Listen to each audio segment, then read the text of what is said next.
السلام علیکم معزز سامعین، کہانی کی جانب بڑھنے سے پہلے آپ سے درخواست ہے کہ میرے چینل کو سبسکرائب کریں اور میری ویڈیوز کو لائک کریں۔ عادل کا تعلق ضلع پشاور سے تھا۔ جب 2005 میں شمالی علاقہ جات میں تباہ کن زلزلہ آیا، اس وقت عادل کی عمر 21 سال تھی۔ اس نے حال ہی میں BA کا امتحان دیا تھا اور فی الوقت فارغ تھا۔ زلزلے کے بعد کئی ملکی اور بین الاقوامی NGOز نے بھی شمالی علاقوں کا رخ کیا۔ عادل کو بھی ایک معروف غیر ملکی NGO کے ساتھ کام کرنے کا موقع ملا، لہذا وہ اپنا بوریا بستر اٹھا کر شمالی علاقوں کی جانب روانہ ہوا۔ اس کی NGO کا بیس کیمپ ایبٹ آباد تھا۔ وہاں بالاکوٹ اور آزاد کشمیر سے متاثرین کو لایا جاتا تھا اور ان کو علاج اور شیلٹر مہیا کیا جاتا تھا۔ عادل کے لیے یہ سب کچھ انتہائی تکلیف دہ تھا۔ اپنے ہم وطنوں کو درد اور تکلیف سے چیختے چلاتے اور اپنے پیاروں کے لیے تڑپتے دیکھنا نہایت دل گردے کا کام تھا۔ عادل جس یونٹ میں تھا وہاں 1200 بچے جان سے گئے تھے۔ بڑے بوڑھوں کی تعداد بھی 125 کے قریب تھی۔ جو مر گئے تھے وہ تو سارے غموں سے نجات پا گئے تھے، لیکن جو پیچھے رہ گئے تھے ان کے حالات بہت خراب تھے۔ رات ہوتے ہی زندہ رہ جانے والے بچے اپنے مر چکے والدین کے لیے اور اسی طرح دوسرے لوگ جب اپنے پیاروں کے لیے کورس کی شکل میں بین شروع کر دیتے تو عادل کو لگتا کہ اس کا سینہ غم سے پھٹ جائے گا۔ زخمیوں کی آہ و بکا اس کے علاوہ تھی۔ عادل کے ساتھ یونٹ میں 18 لڑکے اور 6 لڑکیاں اور بھی تھیں۔ ایک ہفتہ مکمل ہونے سے پہلے آدھے سے زیادہ لوگ کام چھوڑ کر چلے گئے تھے۔ خود عادل کو لگتا تھا وہ چند دن اور یہاں رہا تو ذہنی مریض بن جائے گا۔ بڑی مشکل سے اس نے خود کو سنبھال رکھا تھا۔ پھر بھی جب کبھی یونٹ میں کسی کی موت ہو جاتی تھی تو عادل کے لیے خود کو سنبھالنا مشکل ہو جاتا تھا۔ وہ یونٹ سے نکل کر کسی ویران جگہ پر بیٹھ کر خوب رویا کرتا اور اپنے دل کا بوجھ ہلکا کرتا۔ آخر خدا کر کے آبادکاری کا سلسلہ شروع ہوا۔ متاثرہ علاقوں میں سے ملبہ ہٹایا جا چکا تھا اور متاثرین اپنے اپنے علاقے کو روانہ ہو رہے تھے۔ عادل نے بے پناہ ہمت کا مظاہرہ کیا تھا اور آخر تک جمع رہا تھا۔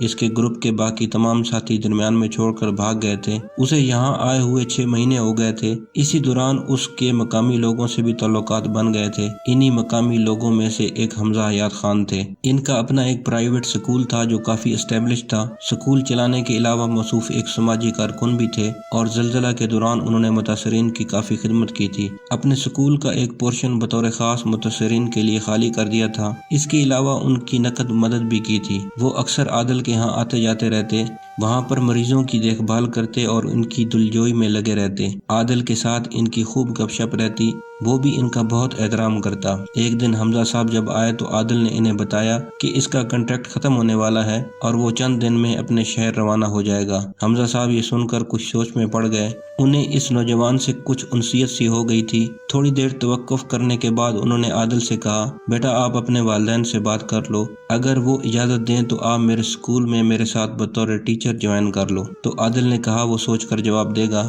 رات کو وہ اپنے کوارٹر میں لیٹا حمزہ صاحب کی پیشکش پر غور کر رہا تھا۔ دراصل اسے ایبٹ آباد بہت اچھا لگا تھا۔ یہاں کا موسم، یہاں کا ماحول اور یہاں کے لوگوں نے اسے بے حد فیسینیٹ کیا تھا۔ وہ سوچتا رہا حتیٰ کہ اس نے فیصلہ کر لیا اور ٹھیک ایک ہفتے بعد وہ حمزہ صاحب کے سکول میں تھا۔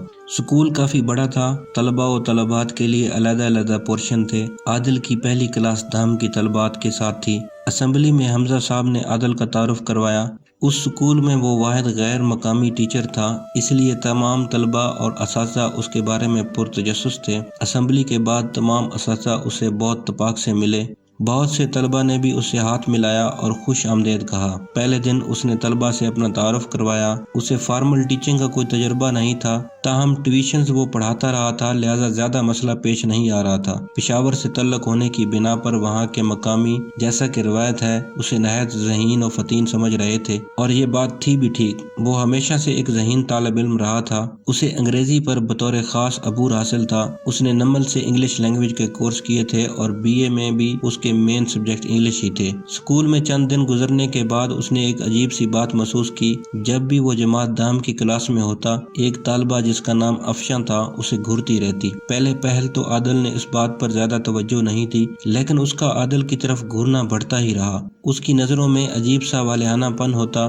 عادل کو ان نگاہوں سے کوفت سی ہو جاتی اور وہ پڑھائی کی طرف اپنا دھیان نہیں دے پاتا۔ کئی بار اسے ٹوک بھی لیتا، وہ وقتی طور پر ٹھیک ہو جاتی لیکن تھوڑی دیر بعد اس کی یہ حرکت دوبارہ سے شروع ہو جاتی۔ افشاں دراصل پرنسپل حمزہ صاحب کی اکلوتی بیٹی تھی اور بہت لاڈلی تھی۔ آخر کار عادل نے اس سے ڈائریکٹ بات کرنے کا فیصلہ کیا۔ وہ بچہ نہیں تھا جو ان نگاہوں کو نہ سمجھتا، لیکن وہ کسی بھی طور ان نگاہوں کا جواب اثبات میں نہیں دینا چاہتا تھا۔ ایک تو وہ حمزہ صاحب کی نہایت عزت کرتا تھا، دوسرا اسے پتا تھا کہ اس کے اور افشاں کے بیچ اسٹوڈنٹ اور ٹیچر کا رشتہ ہے، اور ٹیچر کی مثال والدین کی سی ہوتی ہے اور اسٹوڈنٹ کی اولاد جیسی۔ وہ یہ سبق اچھی طرح سمجھتا تھا۔ اس کے والدین نے اس کی بہت اچھی تربیت کی تھی اور انہوں نے اسے دوسروں کی عزت کا خیال رکھنا سکھایا تھا، لہٰذا افشاں کے بارے میں وہ کسی بھی طور اور کچھ نہیں سوچ سکتا تھا۔ اسے ایک دن افشاں سے بات کرنے کا موقع مل ہی گیا۔ اس دن وہ لائبریری میں تھا۔ لائبریری اس وقت بالکل خالی تھی۔ اتفاق سے افشاں کوئی کتاب لینے وہاں آ گئی۔ عادل کو اس سے بات کرنے کے لیے یہ موقع نہایت مناسب لگا۔ اس نے افشاں کو اپنی طرف بلایا اور اسے بیٹھنے کو کہا اور وہ خود بھی اس کے سامنے بیٹھ گیا۔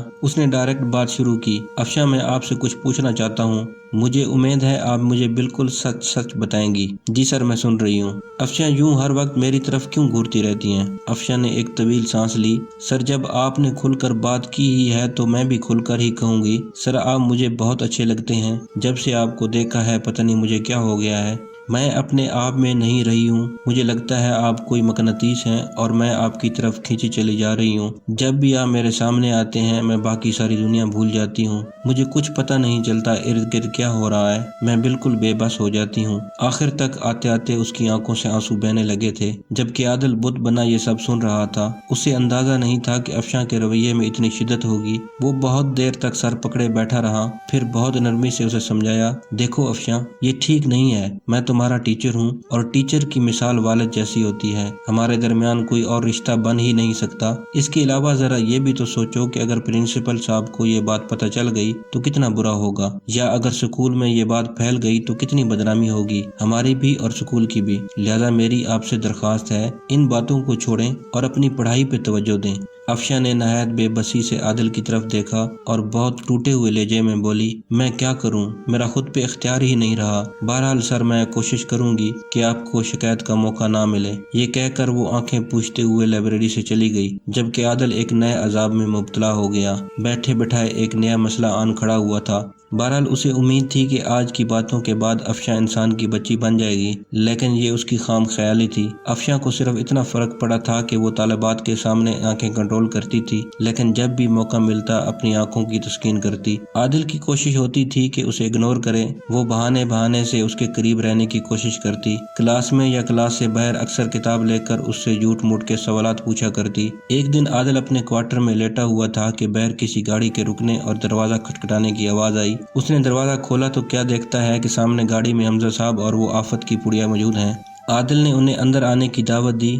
حمزہ صاحب نے کہا کہ وہ یہاں سے گزر رہے تھے، سوچا اس سے مل کر جائیں۔ عادل نے انہیں ڈرائی فروٹ کھلائے اور ساتھ میں قہوہ پلایا۔ باتوں باتوں میں افشاں نے ایک ایسی بات کی جس نے عادل کو چونکنے پر مجبور کر دیا۔ اس نے والد سے کہا، بابا ہمارا گیسٹ ہاؤس تو ویسے بھی خالی ہے، تو کیوں نہ سر وہاں شفٹ ہو جائیں، ان کو رینٹ بھی بچ جائے گا اور میرے ساتھ پڑھائی میں بھی مدد کریں گے۔ حمزہ صاحب نے فوراً تائید میں سر ہلایا۔ وہ اپنی لاڈلی بیٹی کی کوئی بات ٹالتے ہی نہیں تھے۔ عادل نے شائستگی سے انکار کر دیا، لیکن یوں لگتا تھا وہ لوگ پلاننگ کر کے ہی آئے تھے کہ اس کو ساتھ ہی لے کر جانا ہے، لہذا اس کی بہت نہ کرنے کے باوجود اسے اپنے ساتھ لے جانے پر راضی کر ہی لیا۔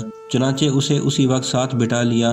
جبکہ سامان کے بارے میں فیصلہ ہوا کہ کل نوکر آ کر سامان بھی لے آئے گا اور حساب کتاب بھی کلیئر کر لے گا۔ عادل نے ان سے کہا کہ وہ تو کہیں جانے والے تھے۔ یہ سن کر وہ کھسیانی ہنسے اور کہنے لگے، وہ کام اب ہم بعد میں کر لیں گے۔ عادل کے لیے انہوں نے گھر کی ایک انیکسی تیار کر رکھی تھی جہاں سہولت کی تقریباً ہر چیز موجود تھی۔ اس کے انیکسی میں آتے ہی جیسے افشاں کی عید ہو گئی، سکول سے گھر آتے ہی وہ انیکسی کا رخ کرتی، کبھی اس سے ٹیوشن لیتی، کبھی لان میں میز کرسی لگا کر اس کے ساتھ لوڈو کھیلتی۔ اکثر شام کو والدین سمیت عادل کو گھمانے لے جاتی۔ جس اتوار کو وہ پشاور نہ جاتا اس اتوار کو پکنک کا پروگرام بناتی اور خوب ہلا گلا کرتی۔ اس نے اپنی تمام دوستیاں اور پارٹیز وغیرہ ختم کر دی تھیں۔ اس کے لیے عادل ہی سب کچھ ہو گیا تھا۔ ہاں یہ بات تھی کہ ان دونوں کے درمیان جتنے بھی تنہائی کے لمحات آئے تھے، نہ عادل نے اسے کوئی غلط فائدہ اٹھایا تھا اور نہ ہی افشاں نے کچھ زہر کیا تھا۔ البتہ عادل خود کو ایک دلدل میں دھنستا ہوا محسوس کر رہا تھا، وہ جتنا زور لگاتا اتنا ہی اس دلدل میں دھنستا جاتا۔